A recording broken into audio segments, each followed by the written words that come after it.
Warm greetings from the high tent. It is Everyday Shenanigans on this Thursday, April 2nd, 2020. I'd like to bring you said information pertaining to the unemployment rate and those of you who have been trying to get through the lines to the unemployment offices in your local area. And if you need verification for this storyline, please log on to USA Today.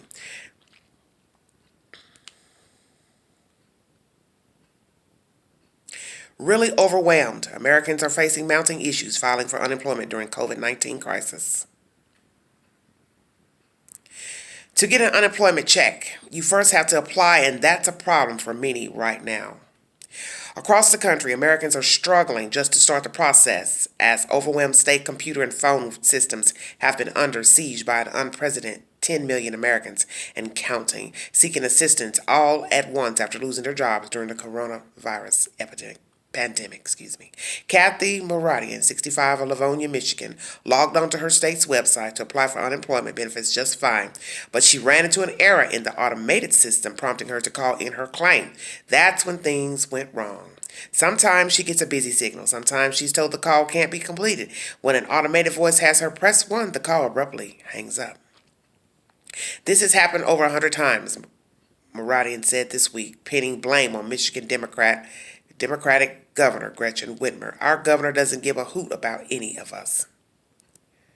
The uphill battle to get approved for benefits is the result of a record 65 million Americans who filed first-time jobless claims last week, according to the U.S. Labor Department. It's yet another bleak sign of the severe economic ramifications of social distancing requirements that have shuttered businesses and forced people home. The latest round of unemployment filings is on top of the previous week's claims tally of 3.3 million, exceeding in just 2 weeks the nearly 9 million who lost jobs from 2008 to 2010 amid the Great Recession. The $2 trillion stimulus package approved last week by Congress and signed into law by President Donald Trump offers a boost of $600 per week to recipients of unemployment benefits for 4 months. It's in addition to up to $1,200 in one-time stimulus checks, but the $600 is dependent on filing for unemployment in the state of residence of the recipients.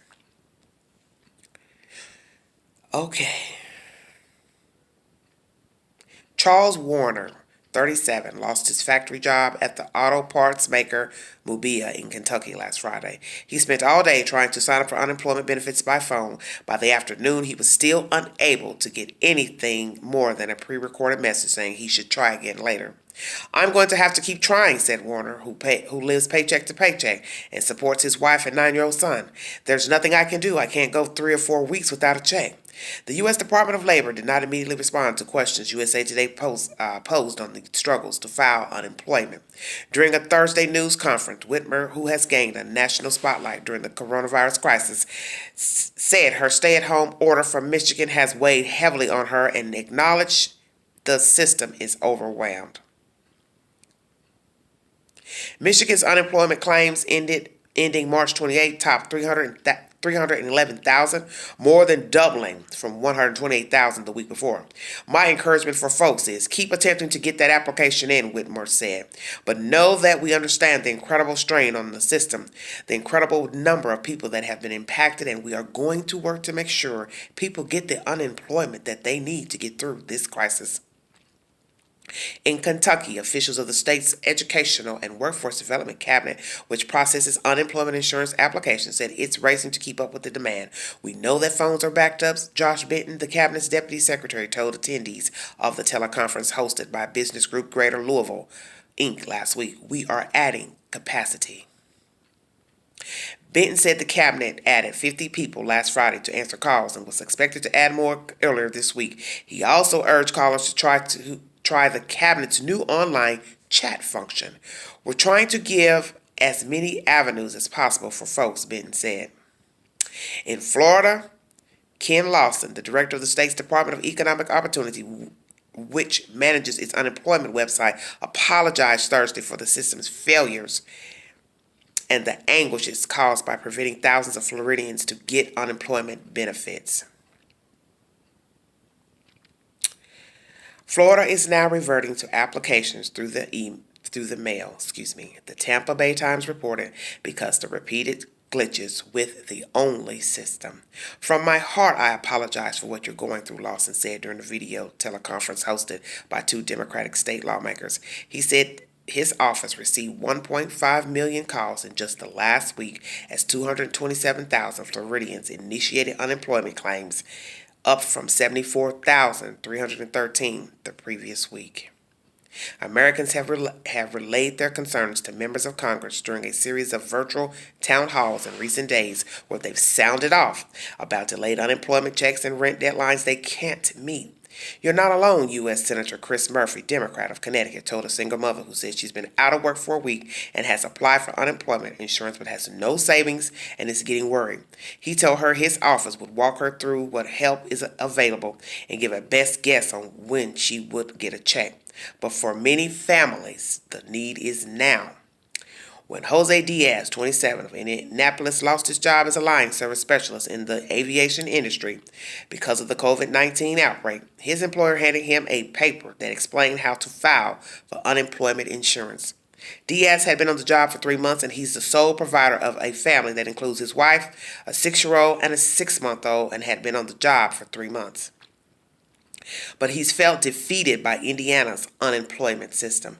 When I call their landline, it's constantly busy, and when I do get through, it just leaves me on hold and forgets about me almost as if it's an answering machine, Diaz said, adding that he has sent emails to the agency and tried to reach the agency online.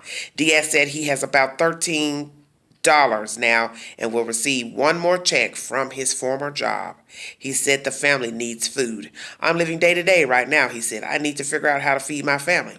When he finally got a reply Tuesday, it wasn't the news he was looking for. I just received a reply back from them saying I don't qualify for insurance, which doesn't make sense to me, Diaz said. He is convinced a mistake was made, though his short-term employment may have played a role. Indiana Department of Workforce Development officials said its online system is able to handle the influx of applications last week better than other states, but they admit the agency's call center is overwhelmed by the influx of calls. More than 61,000 Hoosiers filed for unemployment 2 weeks ago, and an additional 146,243 last week. We've seen the claims go up dramatically, and it's going to stress us a little bit, Josh Richardson, the department's chief of staff, said. Our call center is really overwhelmed. Chastity Waters of Otisco, Indiana, is among those who was able to apply but is out of luck. The state's recent stay-at-home order put an abrupt halt to the hair salon she opened just weeks ago on March 2nd because it's considered a non-essential business. Waters closed her business and filed a claim for unemployment insurance in hopes of making up some of her lost income, but she was told she didn't pay enough into the system, a reason she finds hard to believe as a taxpayer. She's appealing. I did what I was supposed to do. I got my denial, Waters said. We have bills. There's some bills we're just naturally behind on, and we can't fall too far behind. We can't. Waters is married with 5 children. Most are young adults in their teens or early 20s. One is 9 years old. She said her husband's income can cover the household basics, but it's not enough, and the family will have no new income for at least 2 weeks. To be just quite honest with you, Waters said, as soon as our mortgage goes through, we're going to decide whose checking account is going to bounce so we can go buy groceries. This said information is by USA Today. So as you see, numerous people around the country are trying to apply for unemployment. One person has commented on here that can't wait. It's not enough. And I understand what you're saying. But as I stated, America was not prepared for these many people, thousands and thousands and the hundreds of thousands of people clogging up the phone lines needing unemployment. And if you have not worked long enough, if you just started a job 2 weeks ago, 3 months ago, they're not about to give you anything. I don't know how long it is, because I guess it's state to state. I'm not sure because I haven't verified that. But that's probably the role why the young lady who owned the hair salon couldn't get anything. Maybe this is her first time going in with a business. I'm not sure. And the other young man who was in the auto parts industry. He'd only been on that job 3 months. So naturally, he hadn't worked enough to put in a claim for unemployment. And I don't know how many months to years he'd have to work in his state in order to file. But I'm sure he will find out now. This is a serious situation. But let me say this to some of you. Do not feel shame about what you're going through. If you have to go to area churches that have food pantries to seek out food, if they're even open, because with this pandemic, some of them may not even be opening now. You understand? Because they don't want to pass the germs with people standing around waiting in line for food. But as I speak to you, please call your area churches and ask who has a food pantry, and you go get that food and you see if they have diapers, dog food, whatever, and you handle your business. Because right now, nobody is in a position to be prideful about where their next meal is coming from. You do what you have to do. And if you have to go to people who you know stockpile food, toiletries, ask them for help. The worst they can tell you is no, and then you move on to the next. You do what you have to do. I don't know what kind of work that's going to be out here that can be done online. Maybe there'll be some corporations and companies that will say, we'll hire people to do phone work or data work through the phone since businesses are closed. I mean, it is an option for most of us to try online work now. But this is a serious situation, and it is dire. And the virus is still being spread around, and it's going to continue to spread so long as we are running around in the streets. We're touching people, coughing, hacking, opening doors, closing doors, touching packages and parcels and surfaces. How could it stop? I'm praying for all of you. I'm praying for everyone trying to reach their local unemployment office. I'm praying that eventually the lines will start to work. They'll get adequate staff to answer the calls, take in the information, and if worst case scenario, start sending the information by mail. Because you got to remember, there was a time when we did everything by paper. There was no automated banking. There was nobody automated on the phone line saying, hold please, press 1, press 2, press 3, press this extension. Somebody picked up the phone and answered your question, gave you the said information, took your said information, and they hung up the line. But you see, we're in modern times, and now a pandemic has hit, and there's nobody to answer the damn phone. That's serious business. Praying for all of you. God bless you.